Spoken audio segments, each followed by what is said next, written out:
This is the detached garage. We're not differentiating this between an attached or a detached garage for the sake of this inspection.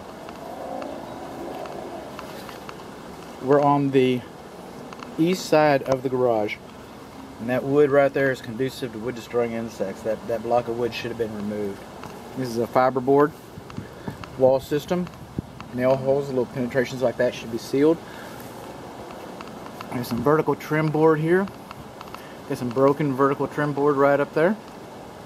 Come down here in the corners. We have some of that too. We've got trees. A tree should not be closer to a slab foundation than excuse me, than 25 feet. You just don't have that much lot here. But the trees shouldn't be that close either. Your discretion. A little more chipboard right there. Coming along here, this is the northwest corner of the garage. We have a little bit of erosion going on, and then again on these corners where they nailed it too hard, but a lot of this board has been chipped around here. The garage car entry vertical casement should not be in direct contact with the cement. There should be a gap to help prevent moisture from leaking up inside of it. This is a metal system. The metal overhead doors, garage overhead doors, the optic sensors are closer to the ground than 6 inches. That's a good thing. I'm dying here. Alright, the insulated staples for the control wires. The staples for the control wires should have been insulated. They were not. We've got some torn gasket right here. There is a door pull handle inside the door. It should be closer to the middle. And there should be one on the exterior, which there is not. The manual door lock has been disabled, which is a good thing. It helps prevent accidental damage to the door. Then, we do not have, there should be spring tension warning stickers on each lower corner, one on the door, and there should be a child alert notification on that door for safety operation for children. Coming along here, this door is not GFCI protected, nor was it required when it was built. This courtesy luminary is inoperable. This electric receptacle outlet on the garage ceiling also should have been GFCI protected, and it should have a cover. Coming along here, we have gable vents in the garage, and again, it's a metal, and the framing all looks pretty straightforward, I gotta say. This GFCI is the only GFCI in the garage, only garage wall receptacle that is apparent, and this guy works. And this is the light for the garage. This is the control button for the garage door. I'm jerking you around a little bit, I understand. This is the light switch, no light. But this button should not be closer to the floor than 5 feet to help prevent children from messing with it. This is the front door. The front door has a loose top hinge, so the door does not close properly and you should pull up on it. We're missing a luminary. Or is that an LED? I'll hold off on that. I think those are LED lights. This GFCI by the front porch, it does not work, and it does not have a protective in-use cover. This right here, this is styrofoam, or it's called EFIS. This looks like this appears to be a stucco wall, but it's not. It's fiberboard that's been covered with a stucco-like coating. This screen is missing. That screen is missing. This screen is fogging. We'll keep counting those. Coming along, moving through here. Wood mulch too close to the house. Already mentioned that. The fence is vinyl. Trees too close to the house.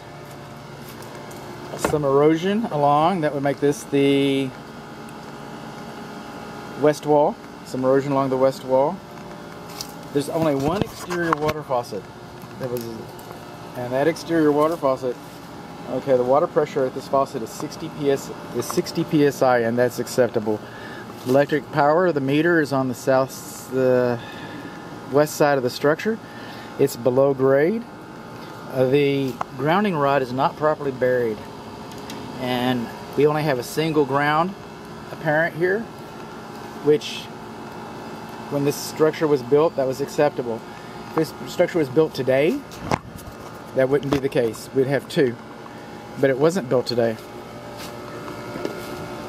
That's cable connections. These are called glazing strips. It was on the other two windows as well. That's what a glazier will call them, or your window guy. And they're cracked. Oh, we got a torn screen here. And that drip right there.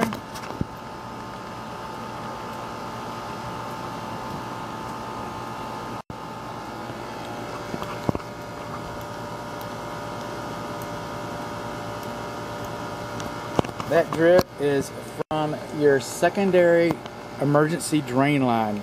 That means your primary drain line is clogged up. And we've got level grading and drainage around here, around most of the house actually. It's almost negative here. The condensing unit should be a minimum of 12 inches from the wall. There should be a rain diverter up on the roof there to keep water from falling down on the condensing unit. The electric disconnect is to the side. That's a good thing. It should have been sealed. Then this is your temperature pressure relief valve for the water heater. It terminates about 6 inches from the ground. That's good. Okay. Now, we only see one drain line, so it's safe to assume we're not going to find a safety pin. Now this condensing unit is 2.5 tons. It was manufactured in 2009. It's R22. Okay, in 2009.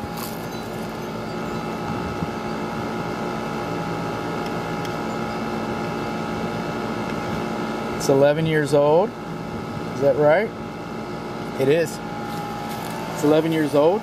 They're engineered on paper to last 20 years. In North Texas, they last about 14. It's 11 years old. It's in the second half of an estimated 14-year service life average. With proper maintenance, it could last a long time. For example, the inspector's condensing unit is 18 years old. Now the refrigerant inside of this unit is R22. That's no longer acceptable. It's going to be very expensive to service this unit. And anytime you get a technician out here, just about anytime you get a technician out here to service this system, he's going to encourage you to update the system to a 410. This is what's going to happen. Just be prepared for that discussion. As long as it's operating, that's fine. But if this system develops a leak, or they have to go into the refrigerant system itself, not a fan motor, not a contact switch, but into the compressor, into the coils, anything like that, this system will be scrapped and you'll be replacing the whole HVAC system. By today's standards, these Schrader valves, refrigerant service port caps, they would be tamper-proof, theft-proof, resistant. This foam is no longer acceptable because it does exactly what I'm doing to it. It should have been a hard, rigid foam. This is the closed dryer vent. It doesn't have a screen on it. They all should be cleaned. I get that. This is a closed dryer vent right next to the condensing unit. So every time your clothes dryer blows, if this guy is on, it's going to suck the lint into your coils and they'll get dirty faster than they wouldn't have normally otherwise. Coming along, a lot of people call these corner pops. Okay, they're shrinkage cracks is what they are. But corner pop is good if that's what you want to call it. It's all the same thing. That should be expected. That is not a foundation problem. That is not a foundation issue. This is the clean out.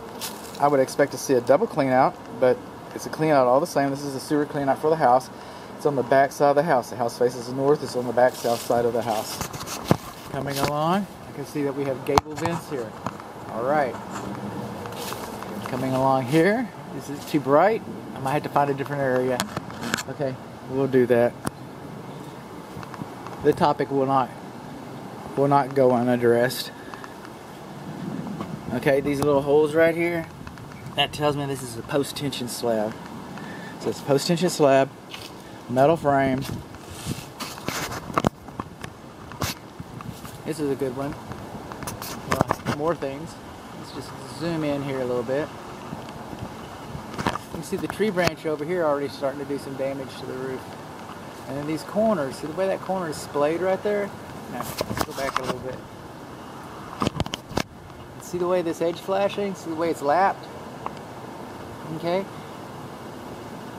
It's supposed to lap your edge flashing, your rake edge flashing, your drip edge flashing, all your edge flashing between the shingles and the fascia board, okay? Between the shingles and the fascia board, that little metal strip right there, anytime it laps, it's supposed to lap a minimum of 10 inches. Let's move on along here. Again, the corners on the siding are doing what they do. They should have been lapped a minimum of 10 inches. Moving right on along. It's a pretty uneventful run. We're moving around. We're now at the northwest corner of the main house. This is the southwest corner of the garage where we started. Okay, this deck is built directly onto the ground. There's no ventilation underneath it, and it has wood to ground contact. So it's conducive to wood rot. It's conducive to wood destroying insects. This patio cover is an amateurish installation. I'm not seeing any connectors here. There's bound to be some over here. I'm not seeing any. I guess it was just nailed from the other side. There's no telling. I'm just hoping a prayer. Okay, these screws, this deck should have been nailed up, not screwed up. Screws break. These are connectors, hangers if you will. Not this hole, that's a manufacturing hole, but every nail hole should have been filled with a nail and not with screws. And the screws are on some of them. The pitch of this deck, this roof covering, I mean it's kind of exemplified here. It doesn't drain water the way it should. You can see it more from the top. I've got some still images of the top. But this whole patio cover is just, you're going to get some utility out of it. You're going to get some use out of it. But it wasn't engineered properly. It wasn't installed properly. This is a sliding glass door. And we're back to where we started.